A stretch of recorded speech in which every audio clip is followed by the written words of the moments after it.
Welcome to another episode of the Transfer Exchange. Today we've got 3 absolute ballers for you, and I'm hoping that Arsenal could at least sign one of them.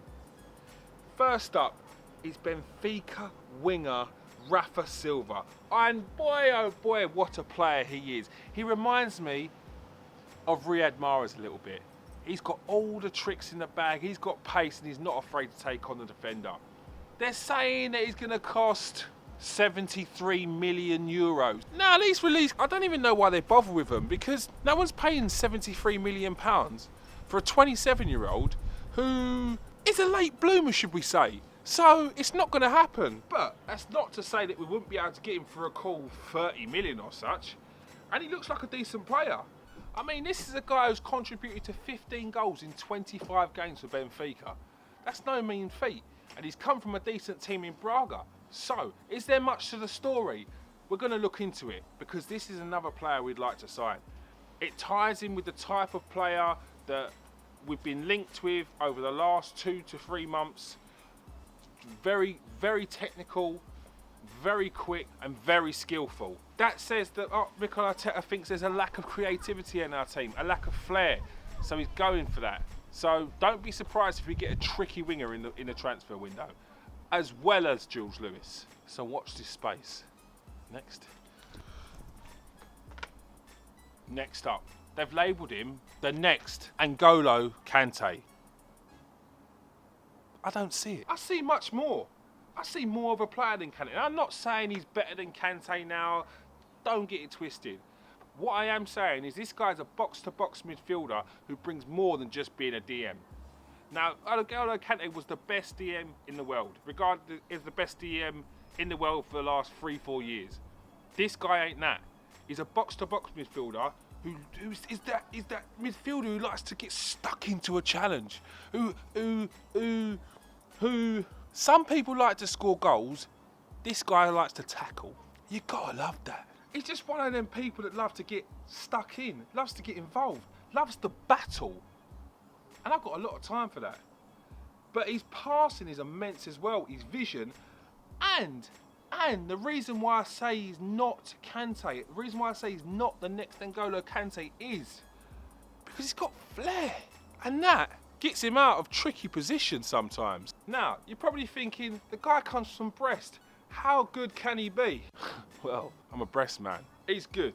Don't think that just because he's playing for a team that most of you lot have never heard of, that he's going to be rubbish, because he's got pedigree. He came through the ranks at Monaco, so he's a decent player. He's just a late bloomer. And watch him play now, you'll be silly to disregard him just because of the club that he's currently at. And now Leicester was said to have come in with a £16 million offer in January, which was swiftly turned down. But since then, we've had the pandemic, which is definitely going to lower prices. And I think if you put in an offer of around 18 million, it's going to make them think. It's going to make them think, oh, should we take the money? We don't know. Do it. Plus, well, Raul said when Arsenal knock is a different knock, so the player will want to go once he hears that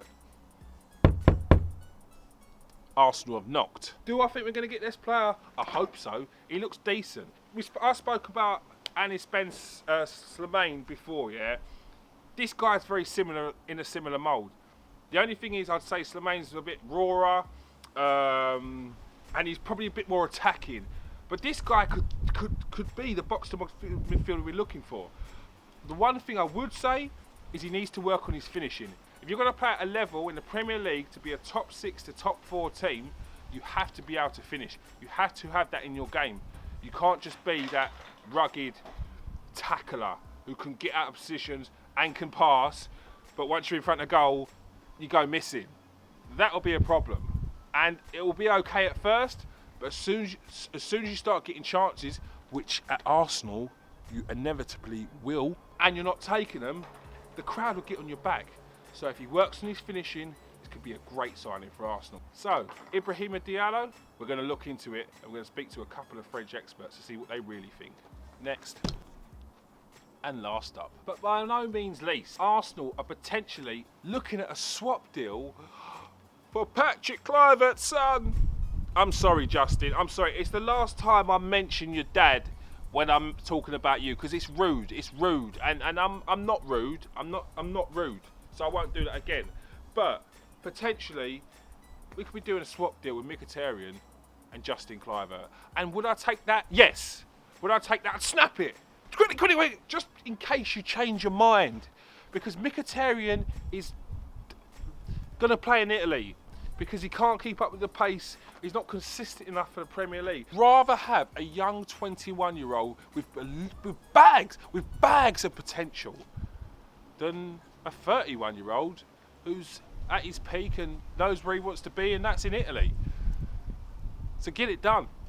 I would end there, but I want to tell you a little bit about him. He's raw, but he's got bags of pace.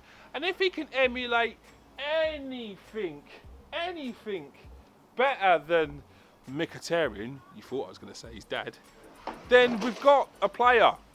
We saw that he was bags of talent at Ajax and more than enough for Roma to buy him.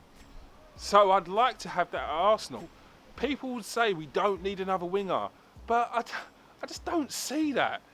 I don't see that. If you seriously, in one breath, you want to say that we're not ambitious enough, or we're not showing enough, or we haven't got enough of something special to bring off the bench, are you really telling me you're happy with Reece Nelson, Saka, potentially Martinelli, who's meant to be a striker, and Pepe? No, that's not enough.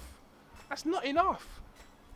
You don't even know what Reece Nelson could do. You don't even know what Saka can do on a consistent level. Like, come on, seriously, people. We need competition in this squad, and we never have a squad. So don't give them a reason to not let them have it, bees. And we never have a squad. When was the last time we had a squad where there was like a sick bench as well? So stop saying we don't need this, we don't need that, and saying we need centre backs, because it's too obvious. It's too obvious. Oh, we need a centre back. Oh, why are we buying another player outfield? We need a centre back. Why are we buying more strikers? We need a centre back. We need a centre back. We need a centre back to fill up the gap. I'll put Meccano. Boring.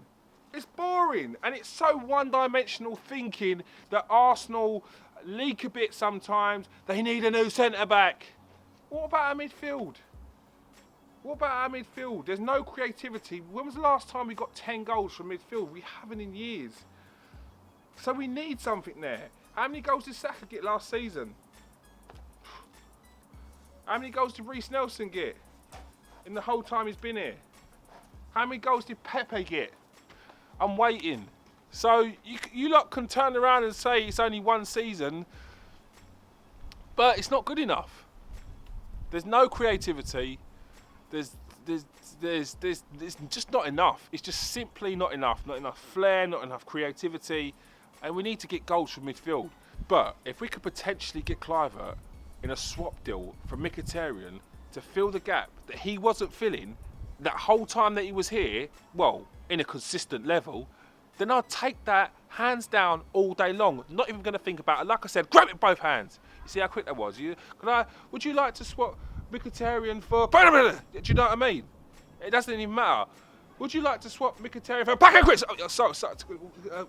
what flavour? See what I'm saying? He doesn't bring much. He hasn't. And he just...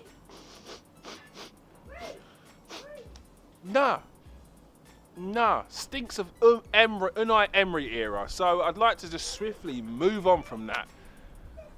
Patrick Kluivert to Arsenal, we're going to dig deeper. We're going to ask James Rowe. We're going to ask some Italian experts if they've heard anything, and we're going to keep you posted. And on that note, peace out. Make sure you subscribe to the new channel. It's KS1 TV. There's programs on there. There's shows on there. The Transfer Exchange Show. The Dispute. The Review Show. Football POV. And soon to be plenty of other shows with guests, experts. There's meetings. There's chats. We have chats. Kieran Chats With. That's not a name of a show, but Kieran Chats With. There's so much going on this channel. It is a dream. And on that note, peace out, people. Stay safe and wash your hands.